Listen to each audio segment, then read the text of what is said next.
Hello, guys. Excuse me, I was sick for a couple of days. Hello, everyone. Welcome to The World is Your Bowl of Noodles, Slurp Noodles in Chat. I am the host, Jordan Ibukwe, and speaking from Kenya, please give it up for Miss Winnie Cheche. Is that how I say it, ma? Yes, you said it correctly. Thank you very much, Zelda. Yes, ma'am. Please give it up for Miss Winnie Cheche. She is just an amazing person. She is a sustainability, climate action, and conservation activist who's also the founder of the EcoAdvocate. And she is a speaker and writer and project lead. She is absolutely phenomenal. Well, Miss Winnie, do you want to tell my audience a little bit about yourself and what you do? Okay, so I think in this front, Jordan, I'll concentrate on my storytelling part. So I'm Winnie Cheche from Nairobi, Kenya, whereby I have a website, the Eco Advocate, where I try to use storytelling to promote sustainable living and wildlife conservation. This is because I'm passionate about nature. And to be very specific, I love animals, and I think you can hear my cat going at the background. So apart from that, we know the climate crisis. So I did a degree in wildlife management. So I'll say I had a privilege to start interaction with climate issues while I was still in my degree, like my undergraduate. So I use that opportunity as the fact that I love writing. So I try to break these stories to ensure that all of us are able to contribute towards climate action. That's amazing. And I wanted to go into the first question, and I just wanted to know how do you ensure that climate action remains inclusive and reflects voices from underrepresented communities? Okay, I love that you started with that question because for the last few years, I've been trying to really promote the grassroots initiatives because what we have noticed is that money is what controls a lot of things, right? Like how you get funds and who gives you money. And we end up finding some people that will only promote or they're able to fund something that they're familiar with. And what they're familiar with comes from other continents. And you find that these like copy-pasted solutions don't really get, they're not sustainable. And we are like you do one project and then it dies off. So what I try to do is most of the time I don't have an organization for like myself, so I usually attend other people organizations. So when they do some events, maybe they're doing cleanup, they're doing recycling, they're tree planting. So when I engage in these activities, I get to know to check on how they're doing it, right? And I give it like how did I experience it? From what I experience and what I read online and what is happening in other parts of the world, I'm able to bring it out and show that to you, recycling may be very, very nice from what you're doing, the products that you're giving. But from this end, whatever they're being recycled, despite it being a good intention, like it is not really sustainable, it is not working. So I get to understand that apart from doing the recycling, can you be able to promote someone who is already providing alternatives, alternative products that eco products that don't really need recycling to be saved, but able to support that young person because we know unfortunately most people who work in the environmental space they they rarely earn something from it. And that's why it have like somehow different connotation because everyone is like, yes, I'm doing from the planet, but what am I earning? And in this world that we are in capitalism, you need money, right? You need to pay your bills, you need to be sustainable. And for you to be sustainable, you need to get something. So if you find someone has been able to manage to make bags from sisal or maybe from any plants that we use for, why not promote that? So that idea is not global, but it is local and it is working. So I try to bring such solutions to the light and show that this is what is already working. If we do it, we magnify the scale at it, then it is going to be able to make sense for everyone else, as opposed to saying, oh yeah, let's continue using plastic, we're going to recycle, we're going to delay, because that is still a problem which needs to be cut off. So if you have those countries that already have already like places and technology that is able to really do good recycling, good for them. But for us that we are yet to get there, then why not embrace eco projects that are able to do away completely with the plastic in the first place? Exactly. And I love that you have people included in the community and you tell them a way to use what they have because of course around the world there's many ways people can help make reduce like pollution and everything, but it's also like the resources that we have at home. And so I love that you tell Yes. people there are many ways that you can stop using plastic bags, you can create your own bags, you can do so many things. And so But it's, it's just amazing that we can use our resources, what the world has given us in our own environments to create something beautiful and still help the world. So I do want to know though, what role do young people play in shaping climate policy, and how can their voices be taken more seriously? Okay, so then I think I'll tackle it whereby I'll start saying that we all know and understand that when climate change like came to light and everyone like trying is more like trendy, we have a lot of policies that have been put in place. And I would say if we all of us genuinely implemented these policies, we could be a better place. But unfortunately, most of these policies are always on paper, you know. That's why even when we go to the big meetings like the COP, you'll find that these policies are what are ruling the big meetings and that's what are being discussed. But the real question, like the real reality, is always on the side events, in the protests, you know. So you have to find a sweet spot whereby these young people know that they don't know the policies, but they also acknowledge the reality where they understand we can have a policy, but if it is not implemented, it is just like it doesn't it's like exist. So by helping them being part of it, because the problem is having you being an outsider, you know, because even as we speak, even now in 2026, we're always like, oh, young people doing this, young people doing that. But when you go to big meetings, we really have young people being in like intentionally being involved in decision making. No, we don't. In policies, no, we don't. But they're the same people who go to even to the common person, they go to the villages and try to translate these policies to other people to be able to help them to come on board. So for me, what I'm trying to do is to remove that notion whereby that the young people don't really take part in policy making and make them understand that these are the right people that we need to involve when you're implementing these policies and even when you're creating them. Because for them it is practical, you know, they're living with it. When you say we are doing the tree planting, who's doing the tree planting? It's the young people. If it is working or not, they're the best people who can be able to tell us and understand that, okay, we said we are sticking to the indigenous trees. Is that working? And if you're doing the aftercare, after the planting the trees, we have people coming back. We have an organization committing and saying, I'm going to support this project for 3 years, which is very rare because most of the time they're only concentrating on just the planting part. And then aftercare is not left. And that's now the policy gaps that we have. I'll give you an example with the Kenya, the plastic ban. You know, we are celebrated all over the world because we banned the single-use plastic bags, right? But I would say that we had an hitch whereby we still have those bags coming back because there was a gap in capacity building. Because when you ask a common Kenyan, like, why don't you use a plastic bag? They're not going to say that I'm trying to save the planet or I'm trying to do good for nature. No, they'll say that I'm not using it because they don't want to be arrested, you know. And now that becomes like a negative thing. And that is another thing with climate change. Climate change is always seen as a doom thing or like it is negative in all ways. So for you to be able to make people participate in it, you really have to add some positivity to it. So how do you add positivity to it? That is where the young people come. Don't make the policies too complicated or just for a specific class because that specific class that you're targeting is not the one that is going to take part of it. The bigger part that take part of it is the one that is being reached by the young people who have helped to interpret these policies. So if the young people are not part of it, how do we expect them to be able to champion on these policies and most importantly, come with practical policies that not only look good on paper, but are able to be actualized by someone from the very level part of the chain. Exactly. And I feel like young people, we really can make, of course, like you said, adding the positivity and like making things more, I would just feel like comfortable to do because like of course climate change, I don't know much about it. I'm not an expert, but of course I see a lot of young people my age advocating, talking about it. And so it's like it gives me more like, I guess, how do I say the word?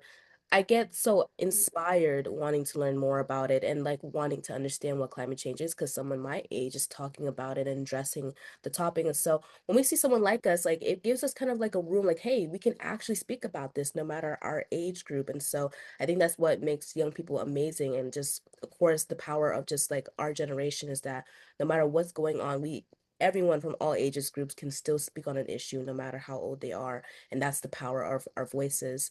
And I do want to know, as the founder of EcoAdvocate, how do you turn awareness into measurable action? Okay. So definitely I'll use one of the projects that I'll say is still very close to my heart, the bucket drip irrigation, whereby through collaboration with the Young Muslim Association and donations from Greenpeace, we were able to install gardens in orphan centers.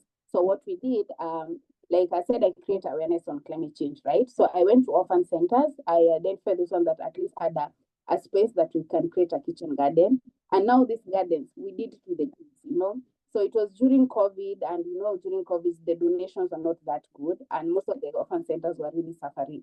So since we didn't have much money to support, so the idea was, why not give them something that even if you are away, they can still get food out of it. And now that is where the kitchen garden comes in. When it comes to urban centers, water is still a problem. Despite being said that water is like it's a right for everyone, it is not really available for everyone. So for the kitchen gardens, from the very first, like even setting it up, we were doing with these kids. And while doing it, the kids could ask, like, okay, they could notice that, oh, so I don't really have to always buy everything that I need as food. I can also like farm my own food and be able to eat fresh food. Even they could like notice there's difference from the vegetable that we're eating from the kitchen garden and from the one that we usually buy. So by involving them, they might not articulate, like explain to you what climate change is, but those kids are taking part in climate action because they're able to introduce more green spaces to their space. They're able to create to like farm their own food. So we keep saying, oh, we increase green spaces. How are we doing these green spaces? In urban centers, the small thing like the vegetables, those is already a green space, and the kid knowing that I don't always have to go to buy to the supermarket. Then we cut that whereby when we promote, say, oh, promote the farmer near you. Who is the farmer near you? You can be the farmer near you, or you can be your neighbor. So acknowledging such small things is now you're able to really actualize and localize and be able to teach these kids that, oh, I'm not just writing and saying, because like I was talking to a friend, I'll tell them, like anytime even I have an opportunity speaking, I really avoid to speak like someone from Nairobi and really try to represent that person in the rural area, because I get, for them, they don't have luxuries that we have. Because for me, if we have floods, I can say I'll move to a different place, right? I'll move to a different apartment that is not affected by flood. But for someone in the road area that if they're living on their own land, if it is flooded, then that's it. So there's that difference in us. So how can I make sure that whatever is I'm trying to make sense can really make sense to that person that I'm trying to reach? Because for me, I'm trying to make everyone fall back in love with nature, because I believe, yes, we are the cause of climate change, but I think maybe we lost our way somewhere. So by going back, like exploring what are the indigenous knowledge that we had, what were the people doing before us, being able to start to like control food waste, what were they doing? So by going back that and trying to create tiny stories, I'm able to do that. So if I'm able to sell an idea to you, Jordan, and say, you don't need to buy like small bits of food every day. You can save by buying like bulk. You time when you have a market day, so you're able to support the small farmers. You go do your shopping for a whole week instead of doing for daily. So you are going not to go to buy food from supermarkets that have been stored there for a month, right? So you're able to support that farmer, and you are also able to cut down on food waste. So I'll not tell you to buy immediately. I'll say like first track and understand that for a whole week, this is much that I consume. So when you're going to do the bulk shopping, you're not going to do a blind bulk shopping. You're going to do like a targeted one. So I need a kg for this, and I need 2 kgs for this. So by those tiny things, I'm able to really put like the small chores that we do daily to something that is going to culminate to a climate action, and able to see like, it is not that complicated after all. It's just something that just from small things that I'm doing that you're able to do. Even if I go for the social media thing, now that you're in that space, you need a good phone, right? But that doesn't mean you need to upgrade your phone every month or every year when a new brand is coming or when a new version is coming. So I understand that, oh, there's that small feature that was added, but can I be able to do without? Yes, I can be able to do without for the next 5 years. So just by the fact that I'm able to convince you to do that, then you delay buying a phone for the next 5 years, that is already a win, because that means that we have reduced our consumption. And when we reduce our consumption, then you're going to reduce the demand that is out there. So as much as we keep, when we go back and fight all the big companies, already we are starting here small because now we are reducing that demand. Because even if we keep fighting them through protests and through everything, if the demand is still high, they still have to produce it, right? Yeah. So doing that small chores, so I've said like that, you started with the food, so you're able to create your own food. So you understand, okay, I can farm my own food. From that now farm where maybe you can't farm your own food. You go for shopping. I'm able to do bulk shopping. So I'm not going there every day. The what is it called? The fossil fuel, me using the transport, me going to the supermarkets, I've cut that off, right? We go to the technology, even if you can apply to the fashion. Why not spend good money for good clothes that are going to last you for 5 years rather than buying something, a cloth that you only wear once and then it is torn just because you want the fast fashion? So just attacking those tiny things, then you're able to awaken people and understand that okay, climate action is not that complicated and it's very doable for me. Like you can be able to do it from where you sit. Exactly. And I truly do under love what you said about communities and how, like, of course, being a farm, just like planting your own fruits and vegetables, using clothes that are more like sustainable. Of course, it is more a little expensive, but they do have really great benefits for long lasting. And so, of course, though, and that also gets leads into like my next question, because I know with a lot of like sustainable items, it can be pricey. And so I want to know, how do economic barriers affect sustainability efforts, especially in developing communities?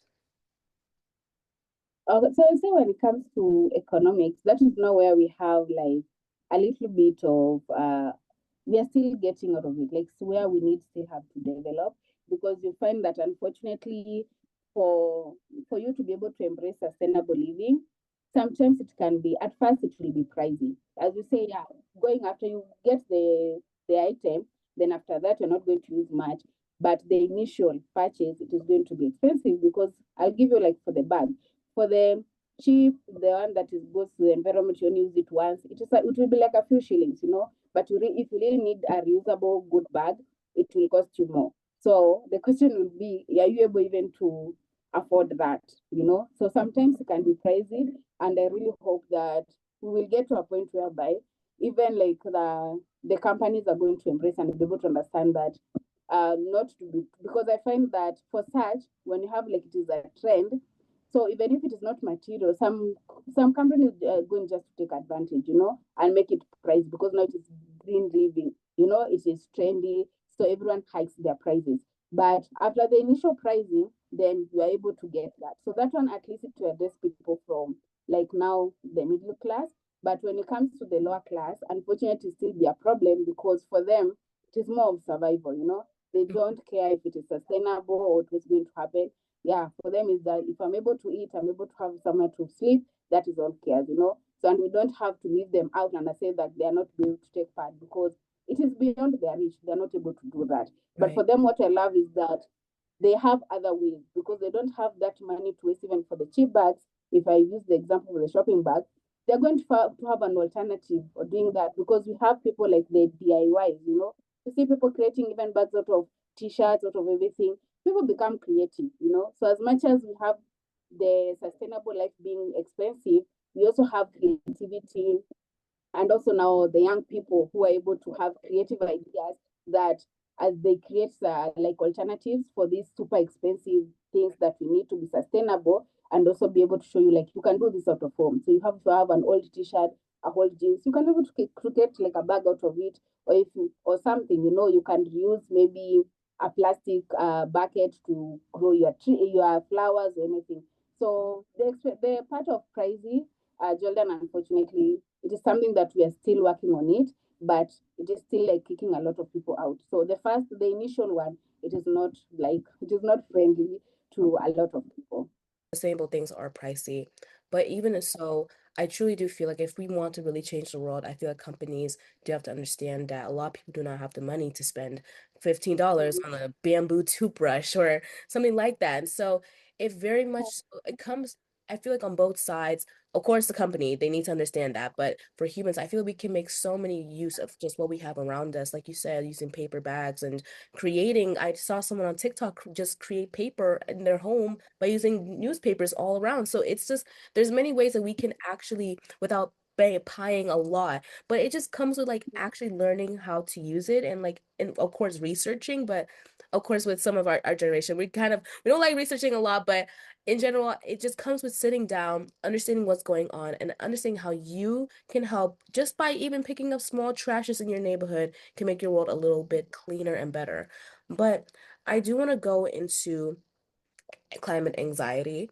And I want to know, how do you handle climate anxiety, both personally and within the communities you work with? Okay, I would say we are lucky that if you notice, we are in that era whereby everyone is very conscious, and I love the fact that like most people are now like embracing the mindfulness, because like for me, I come from that generation whereby you are supposed to swallow your feelings, like you're supposed to deal with everything. But I love that nowadays people are vulnerable. Like you can find someone just going on live just to cry it out, and saying it. And climate anxiety is another thing. As much as climate change is affecting everyone, I wouldn't say like all of us have the information. We have the like patchy information based on how we get our information. So if you get from social media, you'll just be bombarded on what you see there. And most of it will be, oh, someone pushing agency. And everyone has their own style of creating awareness. So there's someone who wants to push it like, oh, if you're not doing it right now, we are so dead. There's someone who maybe they're calm at it, and if you're not like prepared mentally and you don't have like an anchor or somewhere whereby you can like discuss with other people, it can be really, really like tricky for you. And the fact that maybe you're also employed and you know that this world, like maybe in a corporate job, so it can even be like a double problem. So for climate and that, like for myself, I can use myself as an example. So for me, I have a circle. Like I have friends that we do the same thing, even others that we also like do the right thing together. So those small talks when we are discussing, like talking about the climate change, we get to be open with one another. Like, oh, how are you doing? Like maybe someone lost their job because maybe they went to too many climate meetings, and they were like, okay, we can't employ you anymore. So they don't have a job, and at the same time they need to like finance their projects. So you find that they're not going to be in mentally okay place. When they watch and say that, oh, we're almost getting to the 1.5. They're going to be like, okay, I'm hopeless. I don't have a job. I'm not able to support my project. Climate change is still happening. And then when you see the inaction being like broadcast everywhere, you're not going to be okay. Even the strongest person, you'll get to a point whereby you're like, okay, why am I doing this? Because for me, let's say, like, actively I started talking about climate change in 2018. Since 2018 until now, I wouldn't say we have made any strides, right? Like we have not like made major steps. It's just like talking. Like we've done a lot of talks, big talks, but when it comes to action, we haven't really done much. So if I was not having that support system, I would have given up long time ago. I'll be like given into the doom because I'm like, okay, why should I care anymore? All those years, more than 8 years, nothing is happening. Plus, okay, I'm only doing a tiny thing. Why should I keep at it? Because it is there. When you wake up and see that 10 people died from floods, or maybe cows are dying because of drought, it is not easy. Like maybe you had even volunteered, you had seen those people maybe last month when you're giving them food, and then you're told that they are no more. They died because of lack of food, or maybe diseases connected to drought, or maybe it flooded and their cows were carried away, plus their kids. It is not something to see. And then when you come back to the offices, or maybe you attend to a meeting, and then you get to hear people arguing fast, oh, we're supposed to do this, we should criminalize this, like the fact for firewood, that is the best that I use. We say, oh, you should stop using firewood. That person has only firewood as a source of energy. Where do you want them to get their source of energy if the only source you're criminalizing, and they're the same people that are living at the masses of droughts and floods? You get kind of frustrated. Yeah, there is a lot of crying. You're going to cry. If you're a Christian like me, you're going to pray. You're going to ask God a lot of Hey, questions. amen. But the important thing is, don't keep it in. Like it is very important for you to, and very crucial for you to find a safe space. Talk it out. Say to everyone, say what are you feeling? Where do you stand? And as much as you keep promoting this, I usually encourage that it is good for you to point out the problem, but it does really help you when you research and get to understand this is the problem that I've noticed. What is the possible solution? When you have a solution, at least your mental space gets that allowance whereby it knows that as much as there's this problem, there's a solution. And solution is hope, right? So don't really concentrate on the doom part. Yes, there's that bad side of it, but also there's just a side whereby we have solutions. Like we just have to sit down and really dig in, and you're going to find a way forward.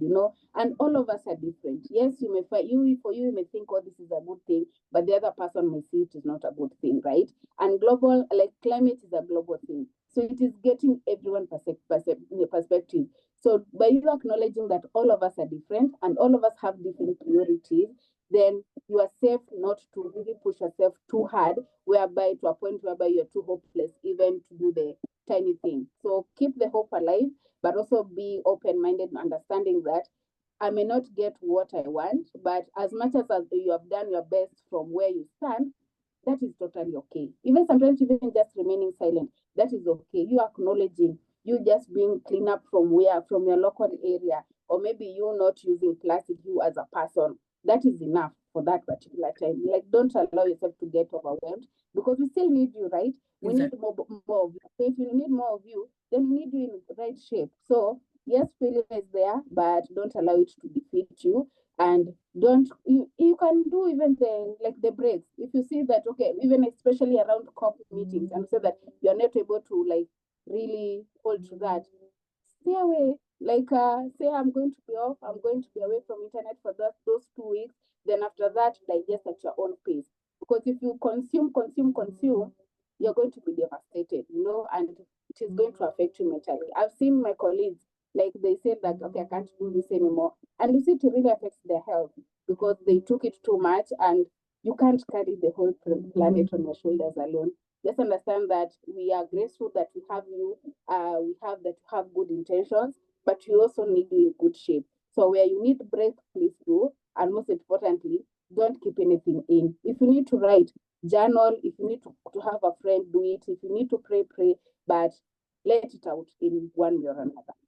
Exactly. And just like you said, with everything going on, I fall victim to doom scrolling and sometimes just even so like doubting the world and just everything. But at the end of the day, like your mental health matters. And so you really need to figure out what you can take on the whole world, like you said. And so like really just choosing what you can control because we can't control everything and just deciding I have the power to change 5 people's lives today. I have the power to pick up some trash. I have the power to start a sustainability project in my community. And so, really, you have the power to do a lot of stuff. But of course, we don't have the power to just change the whole world in one day. But if we could, the world would have been maybe a great, really great place. But of course, we have to take it day by day and it's like realize that we are still human and that in the end of the day, we are not supposed to take on so much burden, so much heaviness. And so I love what you just said, Mrs. Cheche. I truly believe that that is important, that people need to sit down and just relax, but also take action, but don't burn themselves out. And I do want to go into the second to last question because I'm on a time crunch. My Zoom is like about to end soon. So I know I had so much more questions, but your responses were just amazing. And I didn't want to short them out. So I just truly will just thank you so much. But I do want to get into the last question. I want to know if you could influence one policy or global priority right now, what would it be and why? Please repeat. Oh, I said if you can influence one policy or global priority right now, what would it be and why? Hmm. I think for the policy, like for me for now, like don't touch for Africa. There are a lot, but one that I would really concentrate on, I would say it is fossil fuels. That is one that really touches everyone and everything. And I say like for Africa, as a continent, I would say we are now called the young continent, because right now we say like we see like developments happening, and I would love what Nairobi is getting to someone from Kajiado or Samburu to do that, and for them to do that, that means development is going to happen. Fossil fuel is going to be connected to it. So we have seen what fossil fuel has done to now the big continents before. So I would think policies around it whereby we are not like really pushing and promoting more fossil fuel and only listening to them, but also like giving power to the clean energy and be able to give like Africa an opportunity whereby it can have a clean development, not necessarily like cutting down and blocking everything and saying like no, we are not able to develop as a continent, but being able to finance, be able to finance a clean development whereby we are able to have hospitals, we are able to have like the basic needs in the most remote areas without having to like to get too much into the fossil fuel and make things worse. So it's one of the sensitive things, like the one I said about the firewoods. We keep saying like the firewoods is being criminalized, it's deforestation.